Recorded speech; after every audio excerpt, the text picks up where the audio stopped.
नमस्कार दोस्तों, आप सभी का स्वागत है श्री एजुकेशन ग्रुप पर।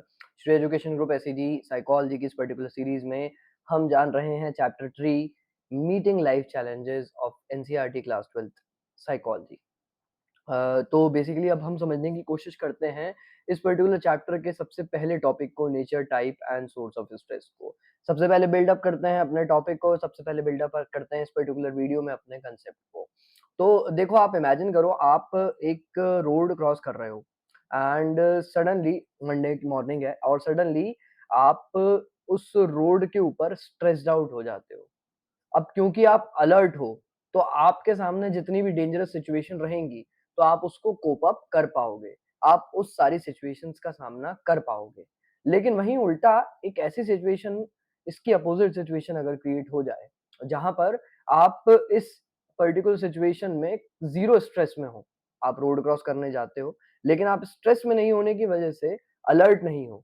तो आपके सामने से एक गाड़ी निकल रही है, मगर आप अलर्ट नहीं हो, आप अपने रिलैक्स मोड पे, चिल मोड पे चल रहे हो वहाँ पर, तो ऑटोमैटिकली आपका जो बॉडी का सिस्टम है वो अलर्टनेस, लो अलर्टनेस में चले जाएगा और आपको गाड़ी आके आपके साथ में कोलिजन करेगी और आपका एक्सीडेंट हो जाएगा।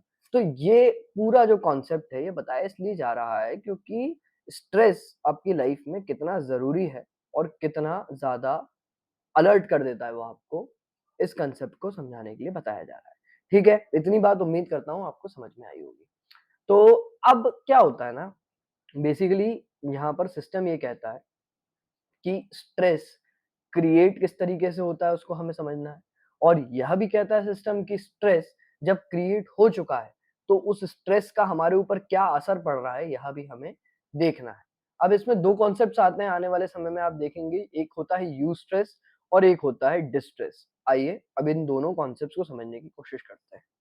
सबसे पहले हमारी टीचिंग स्टाइल में हम एनसीईआरटी की रीडिंग के साथ में टीचिंग करते हैं, तो वो समझ लेते हैं। आइए समझते हैं।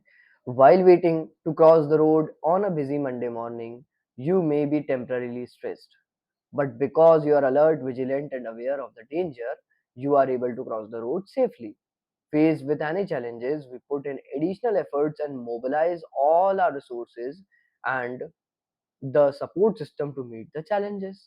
All the challenges, problem and difficult circumstances put us into stress. Thus, अब यहाँ से थोड़ा सा सीरियस लाइन चालू होती है, यहाँ पर देखना जरा।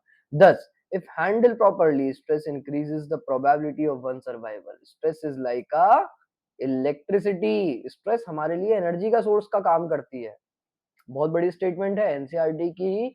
ये स्टेटमेंट आपको लाइफ में बहुत ज्यादा काम आएगी। Stress is like a electricity, it gives us energy, increases the human arousal. Stress हमें एनर्जी देता है और इंक्रीजेस द, क्या करता है, ह्यूमन अरोजल को इंक्रीज करता है and affect the performance.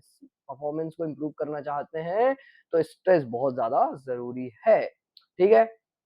However, if the electric current is too high, it can fuse bulb, damage appliances. High stress can too produce unpleasant effect and cause our performance to deteriorate. लेकिन वही बात है ना, अगर electricity बहुत ज्यादा supply कर दी जाए बल्ब के पास में, तो ऑटोमेटिकली बल्ब जो है वो क्या हो जाएगा, फ्यूज हो जाएगा। तो यहाँ पर बात कहने की ये है कि हाई स्ट्रेस आपको फ्यूज भी कर सकता है। फ्यूज मतलब आपको अनप्लीजेंट बना सकता है और आपकी परफॉर्मेंस को खराब कर सकता है। तो थोड़ा-सा स्ट्रेस सही है, लेकिन बहुत ज़्यादा स्ट्रेस किसी भी चीज़ के लिए गलत है।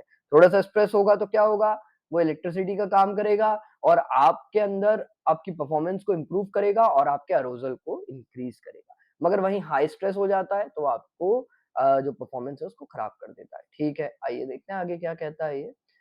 Conversely, too little stress may cause one to feel somewhat listless and low on motivation, which may lead us to perform slowly and less efficiently. It is important to remember that not all stress is inherently bad or destructive. Eustress is the term used to describe the level of stress that is good for you and is one of a person's best asset for achieving the peak performances and managing the minor crises. Eustress, however, has the potential to turning into distress. Eustress क्या है? अच्छा stress है जो कि आपकी performance को improve करता है, लेकिन डिस्ट्रेस क्या है? उसका उल्टा स्ट्रेस है जो कि आपकी पोटेंशियल और आपकी परफॉर्मेंस को लो लेवल पे लेके जाता है। ठीक है? eustress has the potential to turning into distress. It is later manifestation of the stress that causes our body to wear and tear. Thus, stress can be described as a pattern of responses an organism make to stimuli event that disturbs the equilibrium and exceeds a person ability to cope. ठीक है, यहाँ पर इस definition को आप थोड़ा सा ध्यान में रखिएगा, आपके एग्जाम्स के लिए बहुत काम की डेफिनेशन हो सकती है. The stress can be described as a pattern of response an organism makes to stimulus event that disturbs the equilibrium and exceeds a person ability to cope. तो बच्चों यह था इस पर्टिकुलर चैप्टर का बिल्डअप. अब इसके अगले वीडियो में आप लोग जानने वाले हैं नेचर ऑफ स्ट्रेस क्या होता है, किस तरीके से नेचर ऑफ स्ट्रेस एनसीईआरटी ने डिस्क्राइब किया, उसको हम अगले वीडियो में समझेंगे. तब तक के लिए बने रहिए श्री एजुकेशन ग्रुप के साथ. एसईजी साइकोलॉजी की इस पर्टिकुलर सीरीज को अगर आप पसंद कर रहे हैं तो please do like share and subscribe and please do share with someone who is in need of these kind of things. So till then, please keep smiling. Thank you so much.